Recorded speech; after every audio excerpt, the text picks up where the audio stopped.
আজকে আমি যা রান্না করছি তাই আপনাদেরকে একটু দেখানোর চেষ্টা করছি। আজকে যেটা রান্না করছি সেটা হচ্ছে লাউ দিয়ে চিংড়ি। আমি অলরেডি এটা বসিয়ে দিয়েছি, কষানোর পর ঝোল দিয়ে দিলাম। আর অন্যদিকে মাছ ভেজে নিচ্ছি, সিম দিয়ে রান্না করব। এই সিমটা আমি অন্যভাবে কেটে নিয়েছি আর সেটাই আপনাদেরকে দেখাবো। আর এটা হচ্ছে শাক, গ্রামে তোলা শাক, আমরা এটাকে এলিশা শাক বলি। এটাকে আমি রান্না করব চিংড়ি শুটকি দিয়ে। আর লাউটা প্রায় হয়ে গেছে, নামিয়ে নিয়েছি।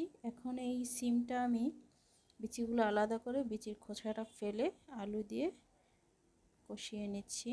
সাথে টমেটো অ্যাড করে দেইনি এখনও, কিন্তু দিব একটু পরে। এভাবে সিমটা একদিন আপনারা রান্না করে খেয়ে দেখতে পারেন, খুবই ভালো লাগে। টমেটোটা আমি অ্যাড করে দিয়েছি। এখন ভালোভাবে কষানো হয়ে গেলে আমি ঝোল দিয়ে মাছটা দিয়ে নেব।